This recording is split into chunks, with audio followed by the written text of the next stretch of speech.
Приветствую всех, дорогие друзья! Буквально месяц назад я бы не мог и подумать, что мне придет в голову мысль о том, что на ноутбуке можно полноценно, без каких-либо оговорок, майнить. Во-первых, в майнинг я запрыгнул уже в уходящий поезд буквально 3-4 месяца назад, что, кстати, дало жизнь моему каналу на YouTube. Почему-то ранее я гнал мысли о майнинге от себя прочь и всерьез не рассчитывал получать какие-то реальные деньги за вычисления на компьютере. Но последняя волна хайпа с майнингом вынудила огромное количество людей, обычных компьютерных пользователей, включая меня, с обычными домашними компьютерами, задуматься о том, а почему бы, собственно, не попробовать. Так, домашний мой компьютер уже имел RTX 3080, с которой были проделаны все эксперименты, которые вы могли видеть в первых моих роликах. Простаивать в холостую RTX 3080 не имела материального права и была отправлена на добычу монет. Плоды добычи заставили задуматься о расширении списка устройств по майнингу. Все мы оказались в ситуации полного дефицита и безудержного роста цен на видеокарты. Морально я не был готов к столь высоким тратам, понимая, что однажды настанет день, когда эта истерия прекратится, и уже сегодня, в принципе, мы можем видеть некий тренд снижения курса биткоина, а за ним и все остальные альткоины. Никакие специалисты не в состоянии предсказать завтрашний день криптовалюты, а способны лишь разводить демагогию и подстраивать свои предсказания и домыслы либо под уже имеющиеся факты, или перевирать происходящее и интерпретировать это все в своих интересах еще и задним числом. Иными словами, будущее крипты нам неизвестно и остается лишь догадываться и питать надежды на рост или на падение курса в зависимости от того, держите ли вы добытые монеты или уже избавились от них.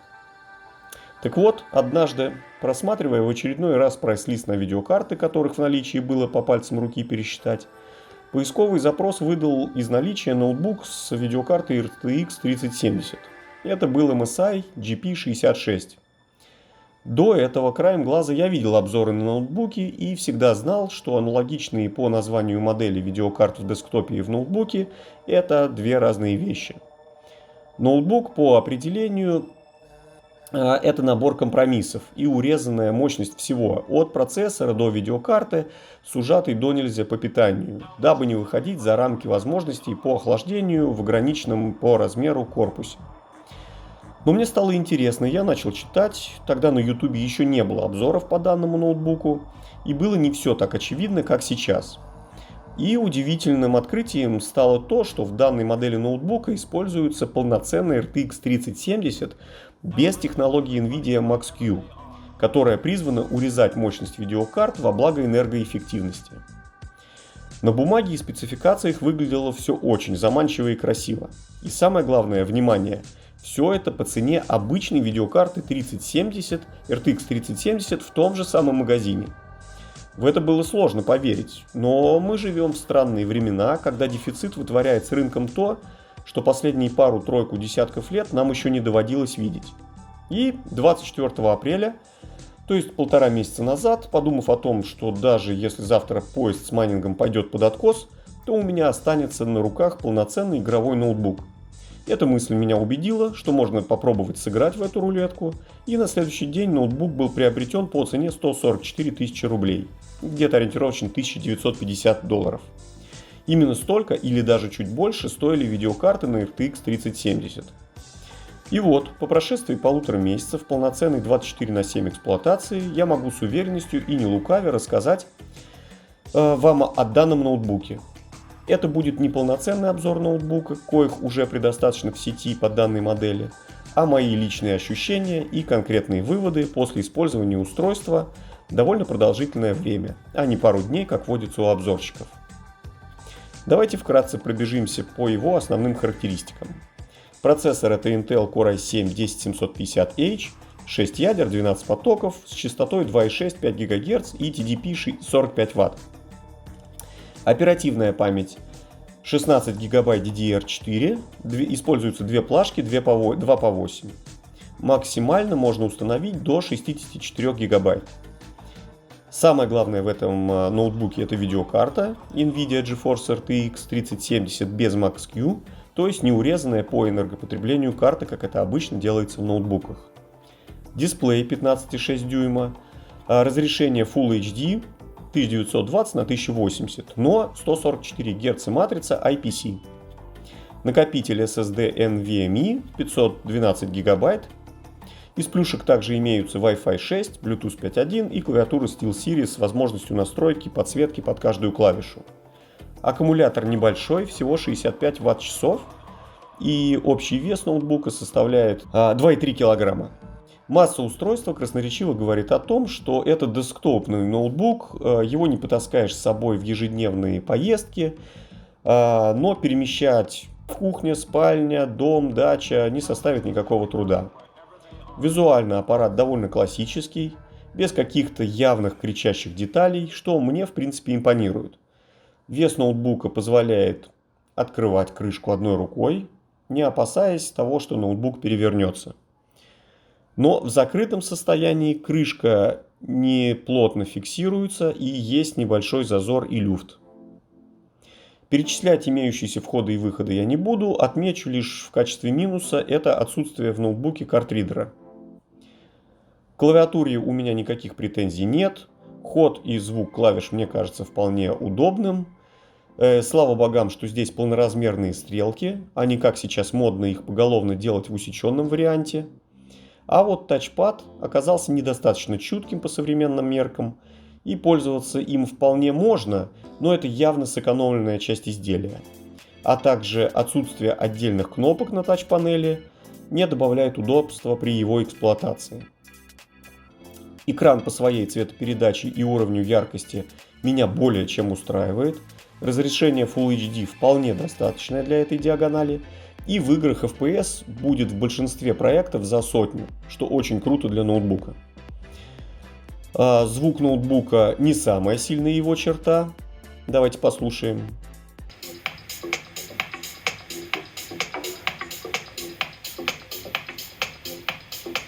Звук довольно плоский, не самый громкий. Для просмотра фильмов у YouTube пойдет, но от прослушивания музыки получить удовольствие вряд ли получится.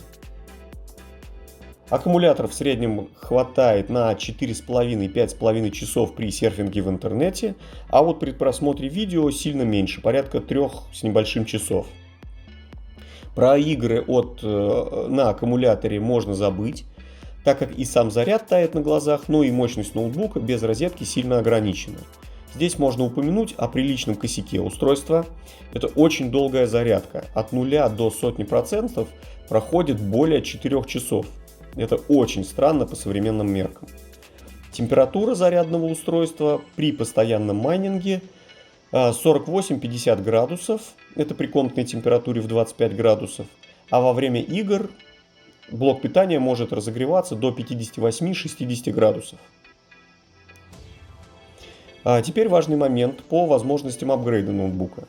Здесь надо упомянуть, что MSI адекватно себя ведет и говорит, что снятие пломбы для апгрейда ноутбука не является причиной для отказа в гарантии. Это очень позитивный момент. Сняв нижнюю крышку ноутбука, мы получаем доступ к памяти. Свободных мест для расширения нет, можно заменить лишь модули на модули большей емкости. Также мы видим один свободный слот для установки второго накопителя M2. Жаль, но места под классический 2,5-дюймовый ноутбучный винчестер не нашлось. Далее переходим к системе охлаждения. Это очень важная деталь в ноутбуке, а тем более в ноутбуке, где стоит полноценная видеокарта, и в планах у меня использовать его постоянно для майнинга. В ноутбуке установлены два вентилятора с 6 тепловыми трубками, которые пересекаются, и оба вентилятора так или иначе участвуют в охлаждении и процессора, и видеоадаптера. При простой видеокарте ее вентилятор может полностью выключаться. Максимальная частота работы вентилятора в районе 6000 оборотов. Это очень громко и абсолютно неприятно. Ноутбук у меня размещен на свободном подоконнике. Окно все время открыто на проветривание. В комнате сейчас летом 25-26 градусов. И при майнинге я разместил ноутбук вверх тормашками. Приобрел 3 120 мм вентилятора Arctic, скрепил их между собой. Отрезал USB провод и запитал от 5 вольт USB порта ноутбука на постоянку. Разместил их сверху на вдув в отверстие охлаждения. И в таком состоянии ноутбук работает 24/7 в майнинге. Днем при оборотах вентилятора 2400 это вентилятор процессора и 3400 это вентилятор видеокарты. И имеет температуру 58-63 градусов на ГПУ. Ночью я переключаю режим работы вентилятора на Silent, что соответствует оборотам 2400-2800 и температуру в 64-68 градусов ночью.